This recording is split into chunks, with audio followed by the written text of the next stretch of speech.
Ladies and gentlemen of the court, we had 4 experts review these documents, she said, handing a thick stack of files to the judge.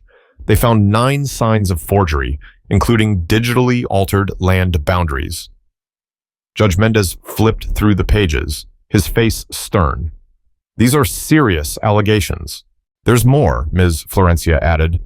Her assistant wheeled in a cart with 7 boxes of documents. Records show unusual payments hitting the personal accounts of 6 council members within 72 hours of the land sale, she continued. The amount matches exactly 3% of the sale price, split evenly among them. The courtroom erupted in chaos. Judge Mendez pounded his gavel repeatedly. Order! I demand order! Amid the uproar, I saw Karen turn to Cornelius, her face twisted with fury. Based on the evidence presented, I hereby order an immediate halt to all development on the 2,300 acres of disputed land, Judge Mendez declared. I let out a breath, relief washing over me.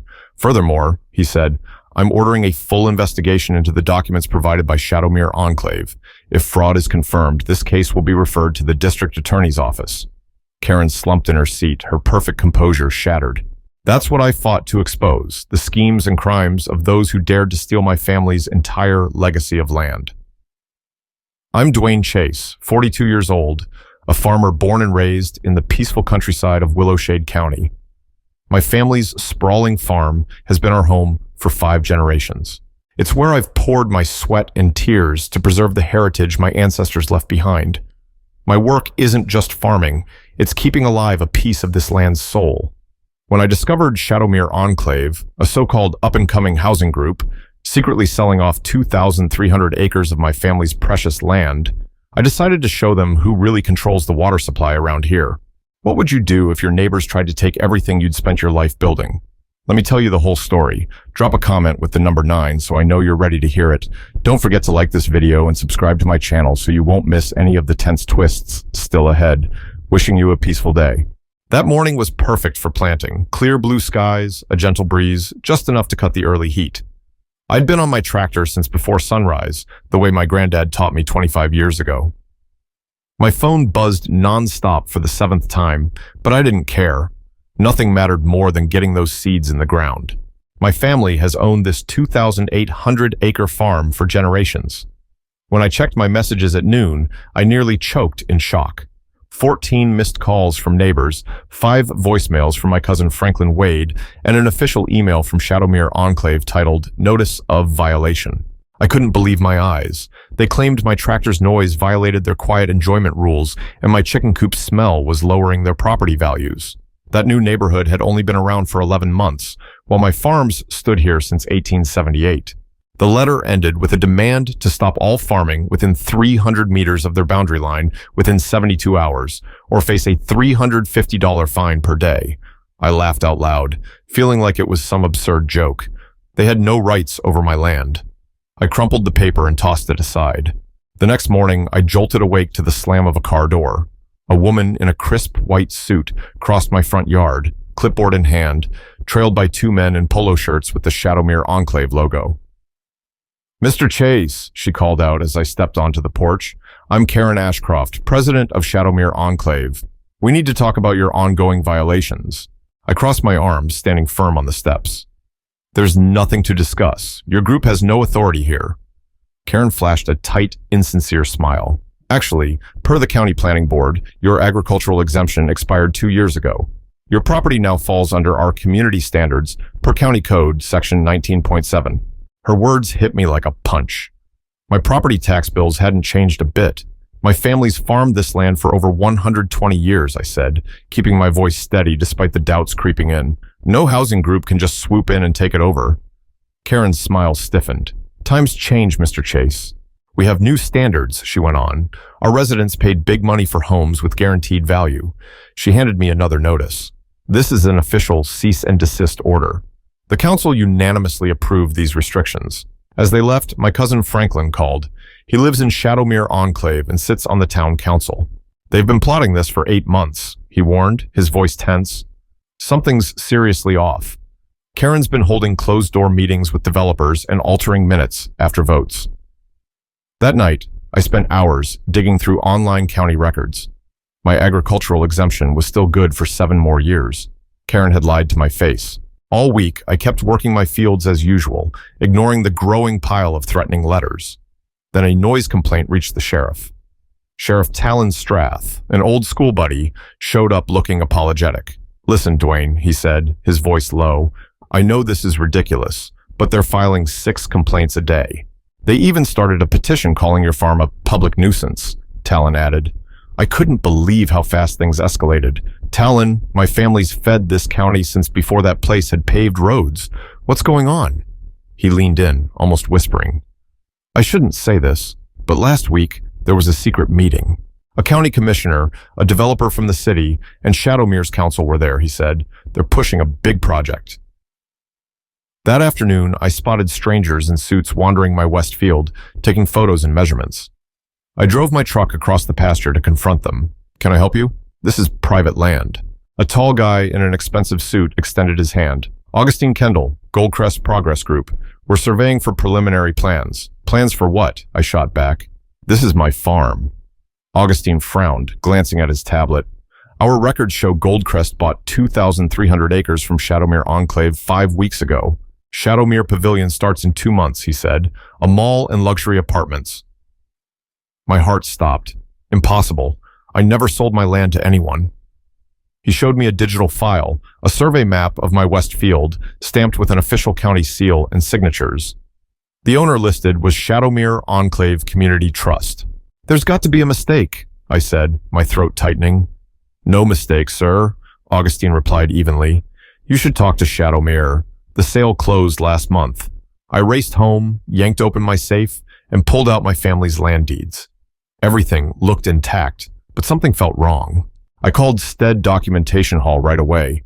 "I need to verify my land's current ownership," I said, forcing calm into my voice despite the panic. "Hold on, sir." The silence dragged on, suffocating. "Mr. Chase, there's a title split filed 8 weeks ago.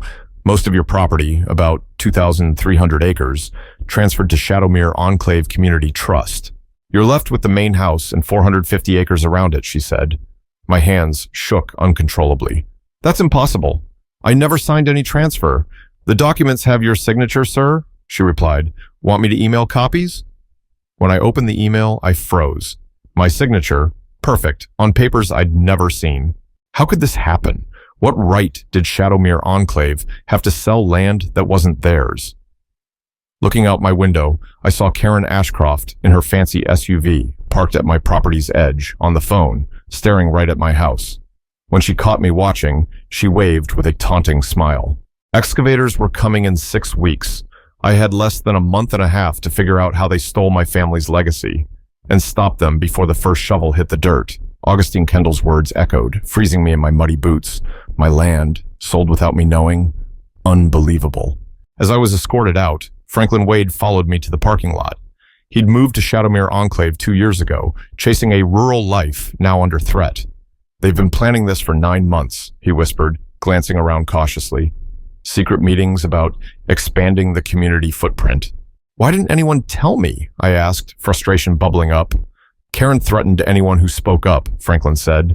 "Ruben Leonidas questioned the legality last month and got slapped with a $7,000 fine for a homeowner's violation. They can bankrupt people if they want." I drove home in a daze, my family's legacy crumbling before my eyes. The farm that fed this community for generations was about to become cookie-cutter houses and a mall. Sleepless, I opened my granddad's old wooden chest. Among birth certificates and faded photos, I found it. The original water rights agreement from 1939. The document detailed how Granddad allowed a reservoir on our land, supplying water not just to the farm, but the whole area, including what's now Shadowmere Enclave. I read on, excitement building. It stated agricultural use always took priority in water allocation, tied to the main house, the 450 acres I still owned. At dawn, I called Benedict back. "They might have stolen my land with fake papers," I said, "but they forgot one big thing." "What's that?" Benedict asked, voice groggy. "Who controls their water?" He paused. "Dwayne, be careful. This could get messy." "They started the mess," I replied. "I'm just evening the score." Hanging up, I spotted excavators cresting the West Hill. Construction had begun. Through binoculars, I saw Karen with suited men, pointing eagerly at my best wheat field. I opened my laptop, diving into water rights, land use laws, and local utility codes. If they thought they could crush a farmer, they'd soon learn their mistake. That afternoon, I visited Horatio Reginald, who'd managed the county water system for 45 years before retiring. I remember that setup, he said, spreading faded blueprints across his kitchen table. Your granddad was sharp. The main control point's right here, on the land you still hold. I snapped photos with my phone. What are you planning, Dwayne? Horatio asked, his old eyes still keen. Just making sure of my rights, I said.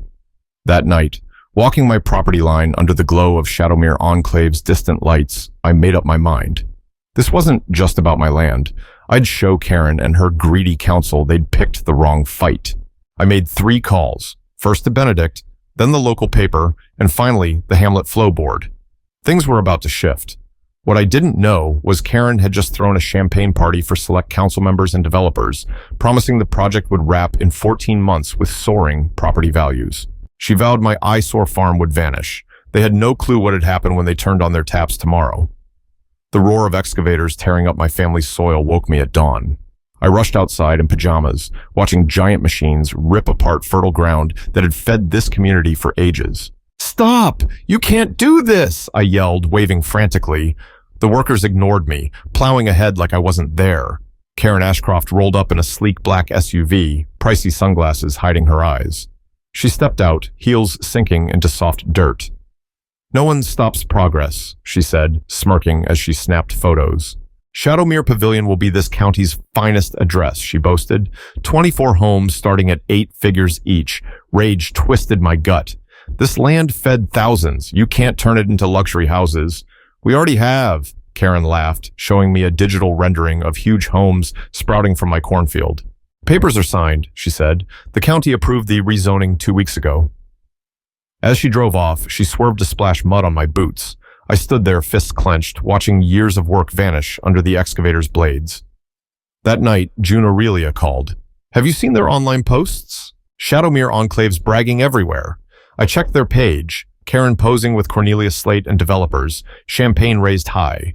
The caption read, "Shadowmere Enclave expands. Goodbye outdated farming. Hello upscale living." Locals flooded the comments with anger, relying on my farm for fresh produce. Their support couldn't save my land. Sleep evaded me. I paced the kitchen until 4:30 in the morning, sifting through decades of family records, birth certificates, tax files, land maps strewn across the table. Then I found it. My great-granddad's original water rights from 1915. I read every line, then reread them. Hope flickered alive. At sunrise, I called Lavender, an old college friend, now a water rights lawyer. "They didn't do their homework," she confirmed after reviewing it. "Your family owns the valley's water rights. The deal only lets others use it if it doesn't harm your farming needs." I knew my next step. By 10 that morning, I was at the Hamlet Flow Board filing paperwork. The clerk's eyes widened as she processed my request. "You sure about this?" she asked. "It'll hit hundreds of households." "I'm sure," I said calmly.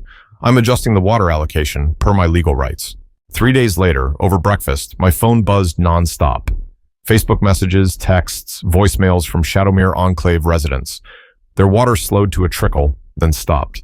Karen called 22 times before I picked up. "What did you do?" she shrieked, her voice piercing. "Nothing illegal," I said, spreading butter on toast. "I'm exercising my water rights from the original agreement, prioritizing agriculture." "People need water to live," Cornelius yelled in the background. "They need food too," I shot back. "I've redirected it all to my 450 acres. I'll ramp up production there since you stole the rest," I added. Karen's tone softened, syrupy and fake. "Look, maybe we rushed things. We could discuss compensation." "You should have talked before forging papers and taking my land," I cut in. "Now I'm just protecting what's left." I hung up. That evening, Shadowmere Enclave held an emergency meeting. I wasn't invited, but Franklin Wade texted me updates nonstop. "They're panicking," he wrote. The developer paused construction. "They're threatening to sue the council for misinformation. Property values are starting to tank." At 10:15 that night, my doorbell rang. Karen stood there, makeup smudged, her confident air gone. "Pizza, go, please," she whispered, voice trembling. "Turn the water back on. There are kids, elderly folks. They can't live in homes without water." I leaned against the doorframe. "Sounds rough." Maybe they should ask who caused this. We can talk compensation, she said, desperation in her eyes. I stared her down. Compensation won't cut it. I want my land back. Karen froze. That's impossible. The contract's signed. Then we've got nothing to discuss, I said, shutting the door. Wait, she cried. The developer, they might reconsider if water's an issue. I'll set up a meeting. I paused, thinking it over. Tomorrow, 8:30 in the morning. My kitchen table. Bring the developer, your lawyer, and the fake papers you used to steal my land. As Karen hurried back to her car, I saw lights on in every Shadowmere Enclave home. No one slept tonight. They all wondered the same thing. Where'd their water come from? My hands shook as I entered the courtroom. Cameras flashed. Someone had tipped off the local news about this fight. Judge Gonzalo Mendez fast-tracked the hearing after 5 days without water threw Shadowmere Enclave into chaos. Some families had to book hotels just to shower. The courtroom split down the middle. On one side, Karen and the Shadowmere Council in fancy clothes, oozing confidence. On the other, my supporters, farmers in work boots and simple outfits, tied to my land's livelihood. All rise, the clerk called as Judge Mendez entered. Karen shot me a smug grin. She thought she'd win. She had no idea what was coming. My lawyer, Ms. Florencia Arce, opened with aerial photos of our family farm from the 1940s. Your Honor, this land's been farmed by the family for over 150 years, she explained. I'd like to submit the original land grant from 1878 as evidence. Karen's lawyer jumped up. Objection, old documents aren't relevant. We have a legal sale contract signed 6 weeks ago. Judge Mendez frowned. I'll decide what's relevant. Go on, Miss Arce. My heart pounded as Florencia played our ace, a giant map showing the county's water lines. This property controls the region's water, she said. The agreement clearly prioritizes agricultural use in water allocation, Florencia added. Murmurs rippled through the room. I watched Karen. For the first time, she looked nervous. Her lawyer presented their sale papers, polished and professional, but Florencia was ready. Your Honor, we had 4 experts review these documents, she said, handing over a thick file. They found 9 signs of forgery, she continued, including digitally altered land boundaries. Judge Mendez flipped through the pages, his face grim. These are serious claims. There's more, Florencia said. Her assistant wheeled in a cart with 7 boxes of files. We subpoenaed Shadowmere's council bank records. Karen paled. Cornelius started sweating. The records show unusual payments hitting the personal accounts of 6 council members within 72 hours of the land sale, Florencia went on. The sum matches 3% of the sale price, split evenly among them. The courtroom erupted. Judge Mendez banged his gavel. Order! I demand order. In the chaos, I saw Karen turn to Cornelius, her face furious. She was looking for someone to blame. We need a recess, her lawyer pleaded. These accusations are baseless. We need time to respond. The judge granted a 45-minute break. As people filed out, I sat still, steadying myself. Franklin slid beside me. You're winning, he whispered. Half the council's ready to ditch Karen.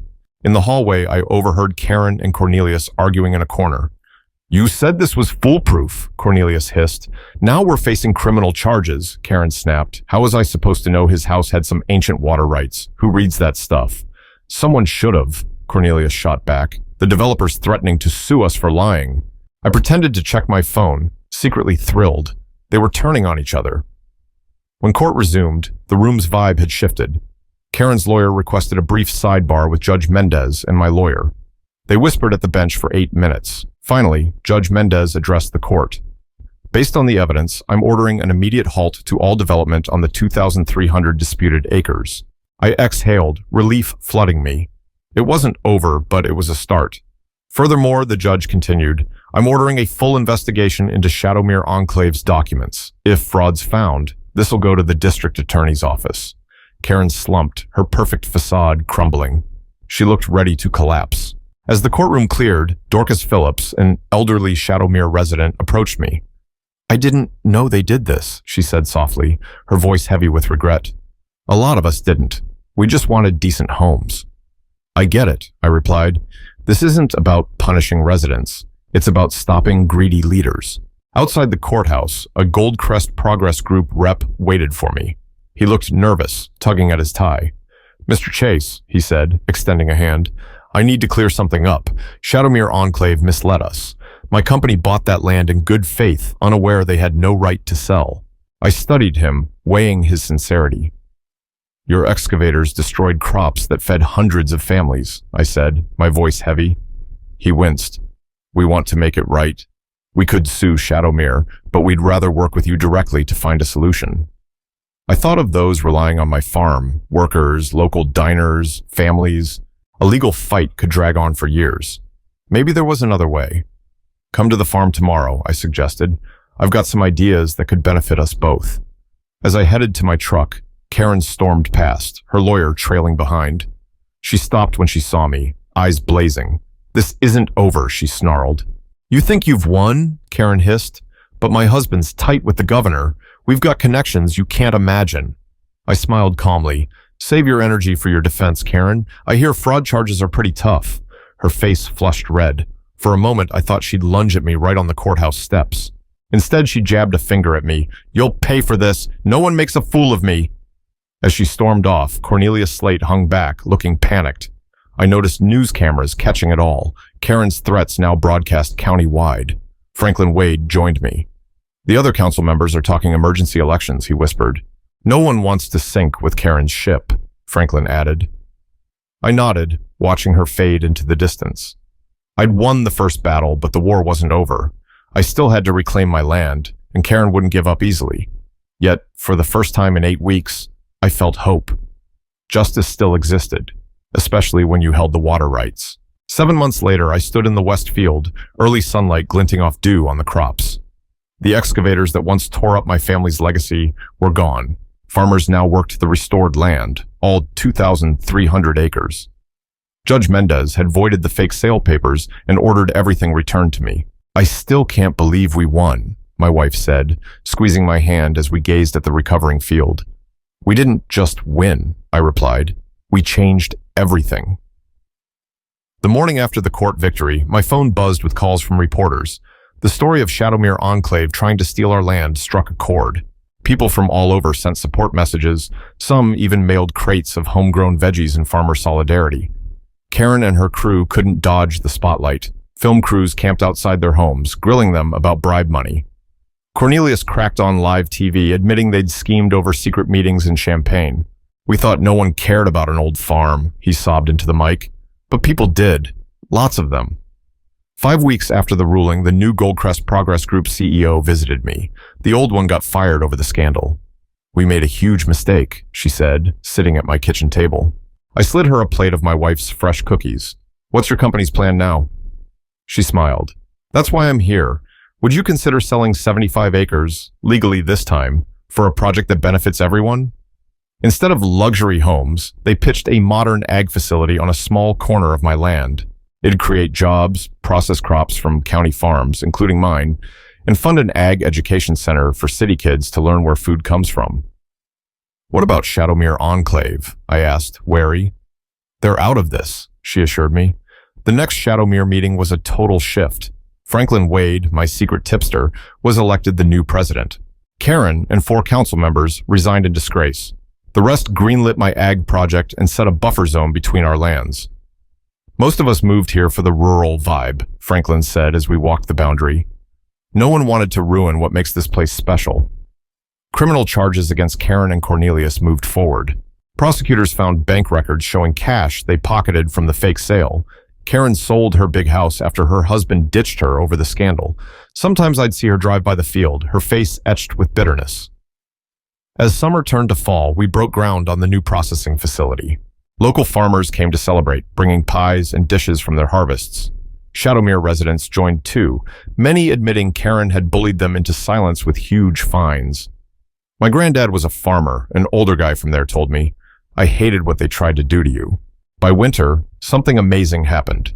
The line between the farming community and Shadowmere Enclave started to blur. We launched a weekly farmers market in the space between. Families from the neighborhood signed up for crop shares, paying up front for fresh produce boxes all season. The water rights issue got sorted too. We drafted a fair deal, ensuring enough for my farming needs and their households. In return, Shadowmere's bylaws were permanently amended to shield farming from complaints. 15 months after the court win, we held the Community Harvest Festival on the very field they nearly stole. Kids from the neighborhood and farm families raced through a corn maze together, their parents chatting over apple cider. As sunset painted the sky orange, I stood with Franklin. "Ever think what'd happen if they'd succeeded?" he asked. I looked at the crowd enjoying food from this land. "Every day," I said. "But then I remember something key," I added. "What's that?" he asked. "Fancy houses and perfect lawns don't feed anyone. This land doesn't just grow crops, it builds community." Franklin nodded, thoughtful. Karen never got that. She only saw dollar signs. I watched my oldest son teach a Shadowmere teen to drive a small tractor, both laughing hard. "Know what's the best payback?" I said, smiling at the sight. Seeing her drive by daily, watching what she almost destroyed not just survive but thrive, and knowing when she lost it all, we gained something better.